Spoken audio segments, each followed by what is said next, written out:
പള്ളിമുറ്റത്ത് മത്സരാടിസ്ഥാനത്തിൽ കളികൾ സംഘടിപ്പിക്കുന്നു, പൂക്കളങ്ങൾ ഇടുന്നു, എല്ലാവരും പുതിയ ഉടുപ്പുകൾ ധരിക്കുന്നു, ജനങ്ങൾ എല്ലാവരും ഒരുമിച്ച് കൂടുന്നു, സന്തോഷിക്കുന്നു. കുട്ടികൾക്ക് സാഹോദര്യത്തിന്റെ കൂട്ടായ്മയുടെ പുതിയ ഒരു അനുഭവം കൊടുക്കുന്നു. ഒരുമിച്ചിരുന്ന് പല രീതിയിൽ ക്രമീകരിച്ച ഓണസദ്യ കഴിക്കുന്നു. ഇതിനകത്ത് എവിടെയാണ് ഒരു പ്രത്യേക മതത്തിന്റെ ആചാരങ്ങൾ കാണാൻ സാധിക്കുന്നത്?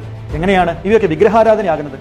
ഇവിടെ നമ്മൾ ആരെയും ആരാധിക്കുന്നില്ല, മറിച്ച് ഇത് ഒരു നാടിന്റെ ആഘോഷമാണ്. ഓണ ദിവസങ്ങളിൽ പള്ളിയിൽ ഓണക്കളികൾ നടത്തുന്നതോ മറ്റ് പ്രതീകങ്ങളൊന്നുമില്ലാതെ മനോഹരമായി പൂക്കളം ഇടുന്നതോ ഓണസദ്യ കൊടുക്കുന്നതോ പായസം കുടിക്കുന്നതോ ഒന്നും സഭാവിരുദ്ധമല്ല. ഒരു സംസ്കാരത്തിന്റെ നന്മയുള്ള നല്ല ഭാഗങ്ങൾ നമ്മൾ ഉപയോഗിക്കുന്നു എന്നേ ഉള്ളൂ. അത് തെറ്റല്ല എന്ന് മാത്രമല്ല, സഭ അത് പ്രോത്സാഹിപ്പിക്കുകയും ചെയ്യുന്നു.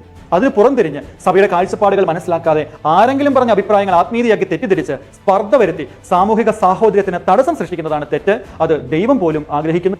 എന്നാൽ ഓണ ദിവസങ്ങളിൽ വിവേകമില്ലാതെ ഭീകരമായി ചെയ്യുന്ന ചില അരുതായ്മകളുണ്ട്. അതാണ് തെറ്റ്, അതാണ് ഉതപ്പ്. എങ്ങനെ? ഓണാഘോഷവുമായി ബന്ധപ്പെടുത്തി അത് ലിറ്റർജിക്കകത്ത്, ആരാധനയ്ക്കകത്ത് കയറ്റാതിരിക്കുക. ദേവാലയത്തിന്റെ പരിശുദ്ധിയും വിശ്വാസിയുടെ വിശ്വാസവും ചോദ്യചിഹ്നത്തിലാക്കരുത്, ഉതപ്പ് കൊടുക്കരുത്. തിരുസഭ അംഗീകരിക്കാതെ ഒരു ആചാര രീതികളും പള്ളിക്കകത്ത് കയറ്റരുത്. ഓണാഘോഷങ്ങളെല്ലാം പള്ളിക്ക് പുറത്ത് നടക്കേണ്ടതാണ്. അത് പള്ളിക്ക് പുറത്ത് തന്നെ നടക്കാവൂ. ഓണം ആഘോഷിക്കുന്നു, അപ്പോൾ ഓണത്തപ്പന്റെ വേഷം കെട്ടി അല്ലെങ്കിൽ ഓണക്കോടി കൊടുത്ത് ഓണക്കുർബാന നടത്തുക, അൾത്താരയ്ക്ക് മുമ്പിൽ പൂക്കളം ഇടുക, അങ്ങനെയൊന്നും ചെയ്യരുത്. അതൊക്കെ അവഹേളനമായി മാറുകയാണ്. സഭ ഇതൊന്നും അംഗീകരിച്ചിട്ടില്ല. ആരാധനക്രമ അനുഷ്ഠാനങ്ങൾക്കകത്ത് തോന്നിയതൊക്കെ ചെയ്യാം. അതൊക്കെ ഇൻകൾച്ചറേഷൻ ആണെന്ന് ചിന്തിക്കരുത്.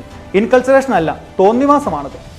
ഓണാഘോഷവുമായി ബന്ധപ്പെട്ട് സഭാംഗങ്ങൾക്കിടയിൽ ഉടലെടുത്തിട്ടുള്ള വിവാദപരമായ വ്യാഖ്യാനങ്ങളിൽ നിന്ന് അകന്നു നിൽക്കാനും ആത്മീയമായ പക്വതയോടെ വസ്തുതകളെ വിലയിരുത്താനും ദൈവം നമ്മെല്ലാവരെയും അനുഗ്രഹിക്കട്ടെ.